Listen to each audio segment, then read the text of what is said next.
Hi everyone, I'm Amy Lee Miller, and today I want to talk about the importance of self-exploration. And I'm going to try to do this quickly because it is so humid out. I am dripping sweat. I don't know if you guys can tell. I don't mind humidity. It did make for an awesome kickboxing workout this morning, but I'm done with my workout, so no more sweating. My bangs are probably going to be really curly by the end of this. Anyway, back to the important stuff. So today I want to talk about the importance of self-exploration. Do you ever notice the same types of problems seem to keep showing up in your lives? Maybe some areas are smooth sailing, everything is going great, you're excelling, and then other things you're like, this again? Why? Or why is it that when something like this happens, this is always my reaction? This is not by chance. The same issues tend to keep showing up in our lives because it's something that we need to work on and work through. And the universe is guiding us to go deeper into self-exploration. So let's get curious. Curiosity can be a great problem solver. By looking within and wanting to have a deeper understanding of why we are the way we are and why our lives are exactly the way they are, it is there that we begin probably the most empowering and likely the most challenging journey of our lives. When we have a problem in any area of our lives, our job is to find a solution. And the best place to start is by looking within. How can we solve our problems and heal our issues when we don't understand what they are? By going deeper and looking within, it is there that we begin to find the answers. Sounds scary? Sure, it absolutely is. Self-exploration and healing and personal growth is probably the most challenging and the most important thing we can do for ourselves. And often when things matter, they're not easy. And this can be so challenging that most of us won't do it. It's human nature to take the path of least resistance. Is it easier to go about our day ignoring our problems? Sure.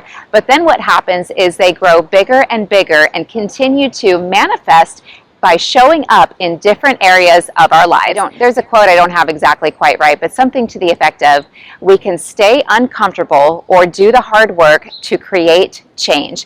The amount of pain is the same. So we might as well do the work. I was doing a Google search for the quote, and instead I found many others. I'll share one by Adam Braun.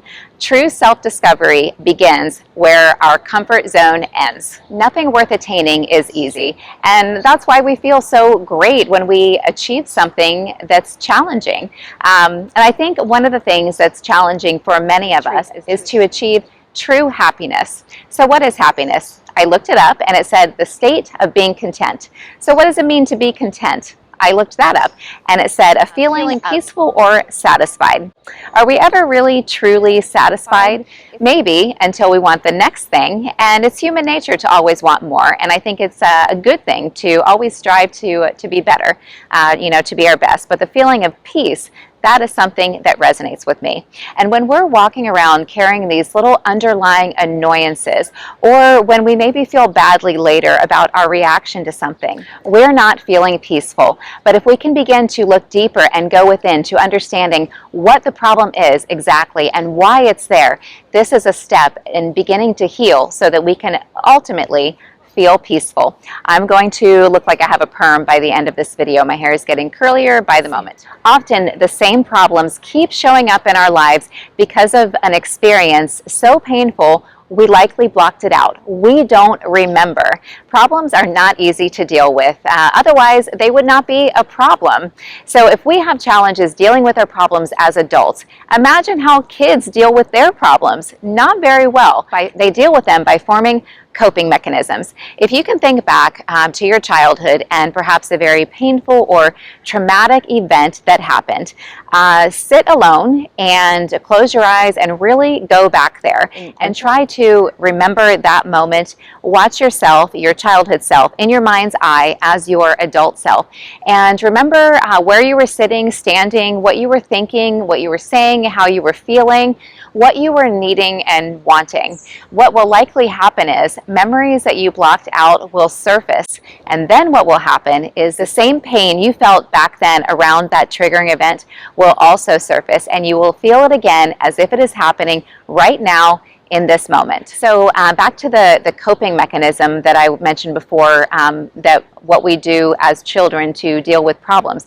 This coping mechanism is we develop an untrue belief about ourselves around that triggering event. So then what happens is we carry this untrue belief about ourselves with us all through our adulthood until we heal it. And if we haven't, then it keeps showing up by manifesting in other kind of similar events. So for example, if as a child we had an event, something that happened where for that moment we felt unloved, unprotected, and or unaccepted or not cared about, something like that, then we carry around this belief system that we're maybe not worthy of being accepted, of being loved.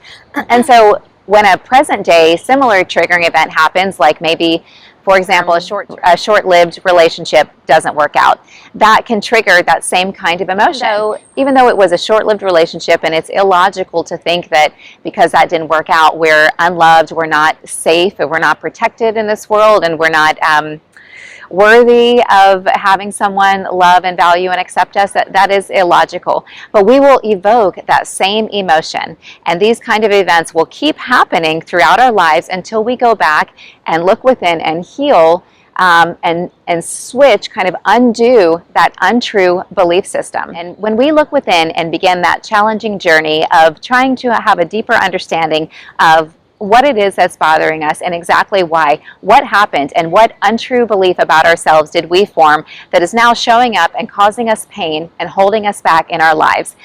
When we begin to do that, we can heal that. And it even if we've carried around this pattern for 10, 20, 30, 40 years, thank goodness it doesn't take that long to switch it back. There are simple exercises that we can do.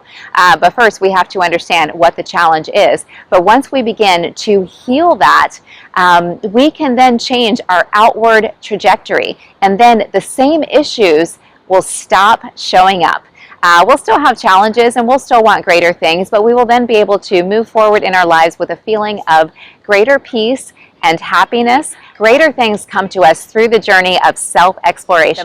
Yes, it might just be the most challenging work you will ever do, but what is on the other side of that is likely to be the best days of your lives. When we're feeling good, life gets easier, and you can do it. You can go within and unlock the mystery of why we are the way we are, and why is it that certain things tend to hurt us so deeply. And we can, when we unlock that mystery, we can then undo it. We can retrain our brain to believe the true thoughts about ourselves, and then life gets easier. And it's very hard, but it is very worth it. Because when we're carrying around these little irritations and feeling badly, we are holding ourselves back in certain areas of our lives. And life doesn't have to be like that. It doesn't have to be so hard. You are meant to have the things that you desire, and you'll get there faster when you're feeling good. When you're vibrating in a higher energy, you are unstoppable. I'm Amy Lee Miller, and I believe in you.